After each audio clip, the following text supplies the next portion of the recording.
Hello friends, स्वागत है आपका वाईपी एजुकेशन ट्रिक चैनल पर। तो दोस्तों, इस वीडियो में आज हम बात करने वाले हैं पीएच मान की ट्रिक। दोस्तों, पीएच मान को लगभग 30 से 35 पीएच मान मैं आपको ट्रिक के माध्यम से याद करा दूंगा। बस आपको क्या करना है, आपको वीडियो में बने रहना है। ठीक है, बहुत ही मज़ेदार ट्रिक लेके आया हूँ आपके लिए। इस वीडियो में सारे पीएच मान, जितने जितने पदार्थों के मैं पीएच मान आपको बताऊंगा, सारे के सारे आपको रट जाएंगे, इस बात की गारंटी है। इस वीडियो को शुरू से लेकर आप अंत तक अवश्य देखना। आप वाईपी एजुकेशन ट्रिक चैनल पे नए हैं या अभी तक आपने चैनल को सब्सक्राइब नहीं करा है, तो आप नीचे रेड कलर के सब्सक्राइब बटन पे क्लिक कर लें और बराबर में बेल आइकन की घंटी है उसको भी प्रेस कर लें। इससे क्या होगा कि जब भी हम वीडियो को अपलोड करेंगे तो उसका नोटिफिकेशन सबसे पहले आपके पास पहुंच जाएगा। तो दोस्तों, बिना किसी देरी के अब हम करते हैं टॉपिक को स्टार्ट। देखो, पदार्थों के पीएच मान याद करने से पहले थोड़ी सी बेसिक नॉलेज आप ले लीजिए। तो चलते हैं, पहले थोड़ी सी बेसिक नॉलेज की बात करते हैं। देखो, सबसे पहले हम यहाँ पे समझेंगे ये कि भाई जो पीएच का पूर्ण रूप होता है, पीएच का पूरा नाम होता है, क्या होता है, तो इसे बोलते हैं पोटेंशियल ऑफ हाइड्रोजन। क्या बोलते हैं? Potential of hydrogen. ये आपको याद रखना है। ठीक है, पोटेंशियल ऑफ हाइड्रोजन कई बार पेपर में पूछा जाता है। पीएच पैमाना विकसित किया था, तो पीएच जो पैमाना है वो किसने विकसित किया था, ये बताना है। तो जो पीएच पैमाना है वो विकसित किया था सोरेनसन द्वारा। किसके द्वारा विकसित किया गया है? सोरेनसन के द्वारा किया गया है। अब देखो, जो पीएच पैमाना होता है, पीएच पैमाना 1 से 14 तक दर्शाता है पीएच स्केल पे। ठीक है, तो जिसका जो पीएच मान है वो 7 होगा तो समझो उदासीन होगा। कैसा पदार्थ होगा? ये उदासीन होगा। जिसकी वैल्यू, जिसका मान, जिस पीएच का मान 7 होगा। ठीक है, और जिस पीएच का जो मान है वो 7 से कम होगा तो समझो वो क्या होगा? अम्लीय होगा। क्या होगा? अम्लीय होगा। जिसका पीएच मान 7 से अधिक होगा वो क्या होगा? बेस होगा, यानी क्षारीय कहलाएगा। क्या होगा? वो क्षारीय। ठीक है, तो ये बात आपको पता है। पी इसमें स्मॉल बनेगी, इसमें आप स्मॉल कर लेना। ठीक है, पीएच। ठीक, जिसका पीएच मान 7 वो उदासीन, जिसका पीएच मान 7 से कम वो अम्लीय, जिसका पीएच मान 7 से अधिक वो कहलाएगा आपका बेस। अब दोस्तों, चलते हैं आगे की ओर। अब एक एक करके एक एक पदार्थों के अपने पीएच मान याद करेंगे बहुत ही सिंपल ट्रिक के साथ, जैसा कि दर्शाया गया है यहाँ पे। अब देखो, समझो। सबसे पहले हम बात करते हैं चाय का पीएच मान है कितना है वो आपको याद करना है। देखो, यहाँ पे दर्शाया गया है 5.5। कितना दर्शाया गया है? 5.5। अब आपको इसे याद कैसे करोगे? देखो, चाय को उससे आप रिलेट करो बचपन, यानी जब चाय अपने बचपन में खूब पीते थे। चाय कब पीते थे? बचपन में खूब पीते थे।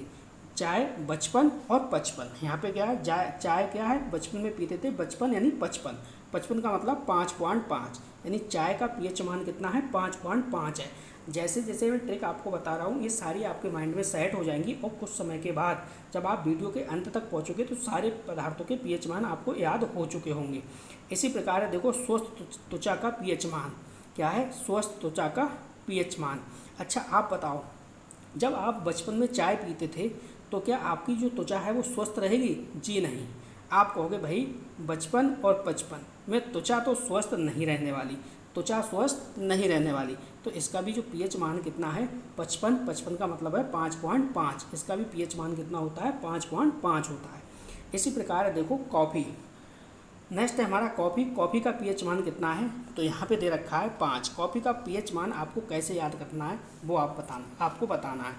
ठीक है, चलो आप नहीं बताओगे, मैं बता रहा हूँ आपको कैसे याद रखना है। देखो, कॉफ़ी का पीएच मान कितना होता है? 5। आप ये समझो, जो कॉफ़ी है, कॉफ़ी अपन 5 रुपये वाली पीते हैं। कॉफ़ी कितने रुपए वाली? 5 रुपये वाली पीते हैं। ठीक है, तो 5 रुपये में अपने कॉफ़ी पी लेते हैं। कॉफ़ी का पीएच मान होता है 5। इसी प्रकार है सेब का पीएच मान कितना होता है?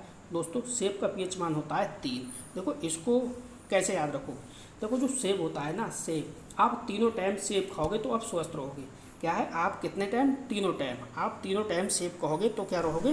स्वस्थ रहोगे। इस प्रकार से आपको याद रखना है। ठीक है, अगर आप 3 टाइम सेब खाओगे तो क्या रहोगे? स्वस्थ रहोगे। इस प्रकार से सेब का जो पीएच मान होता है वो कितना होता है? 3 होता है। ठीक, इसी प्रकार आगे चलते हैं। अगला जो पीएच मान है वो है सोडा का। सोडा का पीएच मान कितना होता है? अब यहाँ पे समझो आप, सोडा का जो पीएच मान है वो कितना होगा? तो सोडा का भी पीएच मान 3 होगा। ठीक है, मैं इनकी तीनों की ट्रिक एक साथ आपको बता दूंगा। सिरका है, सिरके का पीएच मान कितना होगा, तो सिरके का भी पीएच मान कितना होगा, 3 होगा। ठीक है, तो आपको कैसे याद रखना है, देखो कैसे याद रखना है आपको, इन तीनों का जो पीएच मान है वो कितना है, 3 है, सेम है। सेब का पीएच मान, सोडा का पीएच मान और सिरके का पीएच मान। दोस्तों कैसे याद रखना है, देखो सेब आपने तीनों टाइम खाया था, इससे क्या हुए, स्वस्थ हुए। इसी प्रकार जो सिरका है ना, सेब को सिरका में डालिए और सिरका जो सिरका है, सिरका के अंदर से जो सेब खाओगे कितने टाइम, तीनों टाइम, तो ये भी आपको हो जाएगा याद। सोडा का पीएच मान, ठीक है, तो सेब के साथ में अगर आप सोडा को ले लोगे तीनों टाइम, ठीक है, कितने टाइम, तीनों टाइम, तो बिल्कुल आपका शरीर जो है वो स्वस्थ रहेगा। इस प्रकार से आपको ध्यान रखना है। यानी सेब है, सेब आपने डालने के खाया था किसमें, सिरका में, किसके साथ, सोडा के साथ, कितने टाइम, 3 टाइम। तो भाई साहब तीनों आपको ये याद हो जाएंगे। उम्मीद करता हूँ ये वाली स्लाइड के सारे आपको याद हो चुके होंगे। अब देखो अगला, अगला किसका है दोस्तों, अगला जो है वो है अपना जल का। इसका है दोस्तों जल का पीएच मान, ये आपको याद रखना है। जल का पीएच मान कितना होता है, देखो जल का पीएच मान जो होता है वो होता है 7। कितना होता है, 7। अब इसको कैसे याद रखोगे, इसको भी मैं आपको बताऊंगा, एक बार और समझ लो। नमक का पीएच मान कितना होता है, नमक का पीएच मान भी होता है कितना, 7।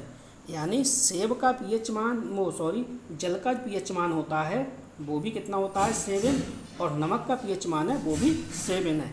यानी जो ये दो हैं, जल और नमक, इन दोनों का पीएच मान कितना है, 7 है। अब आपको कैसे याद रखना है, देखो जल और नमक, जल और नमक आप क्या करते हो, सातों दिन यूज करते हो। यानी जल भी आप सातों दिन पीते हो और नमक भी सब्जी में डाल के सातों दिन यूज करते हो। तो नमक और जल का पीएच मान कितना हो गया, 7 होगा। क्यों हो गया, क्योंकि सातों दिन इसे यूज करते हो। इसी प्रकार है रक्त का पीएच मान, किसका पीएच मान है, रक्त का पीएच मान। दूसरा है आंसू का पीएच मान, ठीक है, रक्त का आंसू पीएच मान और आंसू का पीएच मान। यहाँ पे आप देख रहे हो रक्त का जो पीएच मान है वो भी कितना है, 7.4 है, और आंसू का पीएच मान है वो भी 7.4 है। अब आप इसको कैसे याद रखोगे, देखो इसको आप इस प्रकार से याद रखो कि जब आप छोटे बच्चे थे और स्कूल में जाते थे, ठीक है, तो आपके जो दोस्त थे ना, दोस्त थे, कितने थे दोस्त, 7। इस प्रकार से ध्यान रखो, जो आपके टेबल पे दोस्त थे 7.4, ठीक है, इस प्रकार से दोस्त थे, वो 24 घंटे आपको क्या करते थे, रक्त के आंसू बहाते थे, रक्त के आंसू निकलवाते थे, ठीक है, या रुलाया करते थे, ठीक है, चारों टाइम आंसू और खून के आंसू रुलाया करते थे। तो इस प्रकार से आप ध्यान रखना, सातों, ठीक है, 7.4 रक्त और आंसू का जो पीएच मान है इनका दोनों का कितना है, 7.4 है। ये आपको ध्यान रखना है। जब आपको रक्त का आएगा ध्यान 7.4, ये तो आपका रटा हुआ है। इसी प्रकार जब आपको रक्त की बात होगी तो रक्त के साथ साथ में खून के आंसू और आंसू खून के आंसू, यानी रक्त के आंसू खून के आंसू जरूर याद शब्द आ जाएगा। अगला देखो मिट्टी का पीएच मान। अब आपको मिट्टी का पीएच मान कैसे याद रखोगे, देखो भैया मिट्टी तो हमेशा आप मिट्टी पे ही रहते हो, ठीक है, सातों पहर आप मिट्टी पे ही रहते हो। तो ये आपको ऐसे ध्यान रखना है, 7 से 7.2 होता है इसका पीएच मान। यानी सातों पहर आप कहाँ पे रहते हो, ज़मीन पे तो रहते हो, मिट्टी में ही तो रहते हो। तो इस प्रकार से ध्यान रखना है, 7 से 7.2। इसी प्रकार जो अगला है नींबू का पीएच मान। अब देखो नींबू का कितना पीएच है, 2.4 है, ठीक है। अब इसे कैसे याद रखोगे, देखो जब आप मार्केट जाते हो सब्जी लेने, जब सारी सब्जी आप ले लेते हो, इसके बाद लास्ट में क्या कहते हो, यार 2-4 नींबू डाल दे। क्या कहते हो आप, यार 2-4 नींबू डाल दे, कितना, 2-4 नींबू डाल दे। तो इसका हो जाएगा 2.4, यानी नींबू का जो पीएच मान होता है वो कितना होता है, 2.4 होता है। इसी प्रकार से अगला देखो टमाटर का पीएच मान। किसका आ गया दोस्तों, ये आ गया टमाटर का, ठीक है। अब देखो टमाटर क्या है, टमाटर का पीएच मान आपके सामने है, कितना है, 4.5। अब देखो, अब आप कोई भी सब्जी बना रहे हो ना, इसे ट्रिक से याद कर लो, टमाटर का पीएच मान। कोई भी सब्जी बना रहे हो ना, तो भैया 1-2 टमाटर डालोगे ना तो उसका स्वाद अच्छा नहीं आएगा। इसलिए क्या करना है, आपको 4-5 टमाटर डालना है। कितना, कोई सी भी सब्जी को अच्छा बनाने के लिए क्या करना है, आपको 4 से 5 टमाटर डालना है। तो 4 से 5 टमाटर यानी 4.5 इसका क्या हो गया, पीएच मान हो गया। ये आपको ध्यान रखना है। अगला चलते हैं आगे की ओर। अगला जो पीएच मान है वो देखिए किसका है, अगला पीएच मान है वो आपका बियर का है। किसका कह रहा है, ये बियर का पीएच मान बता रहा है। बियर का पीएच मान जो है कितना है 4.5। अब इसको आप कैसे ध्यान रखोगे, इसको आप भैया ऐसे ध्यान रखना, जो देखो बियर है, अगर आप 4-5 बियर पियोगे ना तो समझो भैया लौटपोट हो जाओगे वहीं पे। आपको 4-5 बियर नहीं पीनी है, ठीक है, एक से काम चला लो या बिल्कुल मत पियो। 4-5 फिलहाल मत पीना, 4 से 5 बियर कभी भी मत पीना, यानी 4.5 आपको याद रहेगा। अगला देखो, अगला है बेकिंग सोडा का पीएच मान। भाई बेकिंग सोडा का जो पीएच मान है वो कितना है, देखो बेकिंग सोडा का दे रखा है पीएच मान इसने 8.5। कितना दे रखा है, 8.5 दे रखा है। और इसी प्रकार जो समुद्र जल है इसका भी पीएच मान कितना दे रखा है, 8 दे रखा है। दोनों का पीएच मान कितना है, 8 है। ये आपको ध्यान रखना है। अब इसकी ट्रिक क्या है, ट्रिक देखो यहाँ पे, देखो ध्यान से, यहाँ पे दे रखा है बेकिंग सोडा। बैंकिंग का मतलब है बैंक से, ध्यान रखो। बैंक का एग्जाम हुआ और आपके मार्क्स कितने आए, आपके आए 85%। कितने, 85% आए, आपका हो गया सिलेक्शन। जब आपका सिलेक्शन हो गया तो अपने दोस्तों को समुद्र के किनारे, कहाँ पे, समुद्र के किनारे उन्हें दी पार्टी। कितने, उसमें भी पैसे कितने खर्च करे आपने, 85 रुपये, मात्र 85 रुपये। तो इस स्टोरी को आपको ध्यान में रखना है कि भाई बैंकिंग का हमने एग्ज़ाम दिया, उसमें हमारा जो मार्क्स आए वो आए 85%। जब हम सेलेक्ट हो गए तो हमने अपने दोस्तों को समुद्र के किनारे जाके क्या दी, पार्टी दी। कितने रुपए की, मात्र 85 रुपये की। तो 8.5 इसका पीएच मान है, ये भी आपको ध्यान रखना है। चलते हैं आगे की ओर। चलिए अगला जो पीएच मान है वो है बैटरी का पीएच मान। देखो बैटरी का पीएच मान भी 1 है और सल्फ्यूरिक अम्ल का पीएच मान 1 है। हाइड्रोक्लोरिक अम्ल का भी पीएच मान कितना है, 1 है। देखो अब यहाँ पे समझो, बैटरी का पीएच मान और सल्फ्यूरिक अम्ल, बैटरी में सल्फ्यूरिक अम्ल नहीं होता, एक ही बात है, दोनों की एक ही बात है। तो इस प्रकार से समझना, जो बैटरी होती है ना, बैटरी मोबाइल में भैया 1 होती है। बैटरी कितनी होती है, मोबाइल में 1 होती है, ठीक है। तो इसका पीएच मान कितना है, 1 है। इस प्रकार सल्फ्यूरिक अम्ल किसमें है, बैटरी में पड़ता है, तो 1 बैटरी है तो 1 ही सल्फ्यूरिक अम्ल का पीएच मान भी 1 होगा। इससे रिलेट करके याद रखना है। हाइड्रोक्लोरिक अम्ल का पीएच मान, अब देखो यहाँ पे हाइड्रो से ध्यान रखो आप, हाइड्रोजन।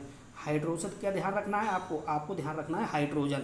हाइड्रो से हाइड्रोजन, और जो हाइड्रोजन है, हाइड्रोजन का जो परमाणु क्रमांक होता है वो 1 होता है। तो इसका जो पीएच मान है वो भी 1 है, ठीक है। तो इस प्रकार से आपको ये भी ध्यान रहेगा। हाइड्रोक्लोरिक अम्ल का पीएच मान 1 है, सल्फ्यूरिक अम्ल का पीएच मान 1 है, बैटरी अम्ल का पीएच मान भी 1 है। तो वीडियो को अभी तक आपने लाइक नहीं करा, प्लीज़ वीडियो को लाइक करिए और वीडियो की लिंक को अपने सभी दोस्तों में शेयर भी कीजिए। देखो यहाँ पे देखो, आप देखो अगला पीएच मान किसका है। अगला जो पीएच मान है आपका वो है टूथपेस्ट का पीएच मान। बताओ भैया, टूथपेस्ट जो है उसका पीएच मान कितना होता है, 8 होता है। कितना होता है, 8 होता है। अब आपको ऐसे ध्यान रखना है भाई, चाहे सुबह हो चाहे शाम हो, सुबह और शाम मैं जो टूथपेस्ट करता हूँ वो केवल 8 बजे करता हूँ। मेरा टाइम भाई फिक्स है, चाहे सुबह हो चाहे शाम हो, दोनों टाइम जो टूथपेस्ट करता हूँ कितने, 8 बजे करता हूँ। तो 8 से ध्यान रखना, टूथपेस्ट का जो पीएच मान होता है वो 8 होता है। इसी प्रकार दूध है, दूध का पीएच मान कितना होता है, तो देखो दूध का जो पीएच मान होता है वो होता है 6.4, ठीक है, 6.4। तो इसका कैसे ध्यान रखोगे, देखो आप ये रखो कि जब मैं दूध लेने जाता हूँ तो मुझे दूध मिलता है 64 रुपये किलो, सॉरी 64 रुपये लीटर, ठीक है। कितना मिलता है, 64 रुपये लीटर। ये आपको ध्यान रखना है कि जब मैं दूध लेने जाता हूँ तो मुझे दूध मिलता है 64 रुपये लीटर, यानी 64 का मतलब है 6.4। इसका जो पीएच मान है वो है कितना, 6.4। इसी प्रकार है नेक्स्ट है पनीर का पीएच मान। अब देखो दूध है, ठीक है, दूध से क्या बनता है, पनीर। तो जब आप दूध के बाद जब पनीर लेने जाओगे तो ये पनीर दूध से सस्ता पड़ता है, ये ध्यान रखना है। कितने रुपए किलो पड़ेगा, 59 रुपये किलो, यानी 1 कम 60, यानी 59 रुपये किलो। 59 का मतलब है 5.9, यानी 5.9, 5.9 पनीर का क्या है, पीएच मान है।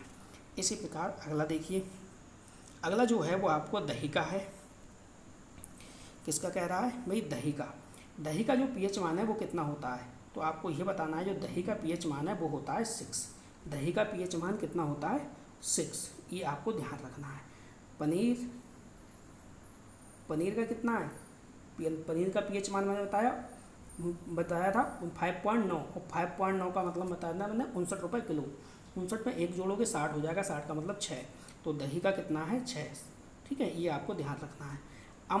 अम्लीय वर्षा का पीएच मान, भैया अम्लीय वर्षा का पीएच मान सीधा सीधा है, याद रखो 5 है, बिल्कुल सिंपल है।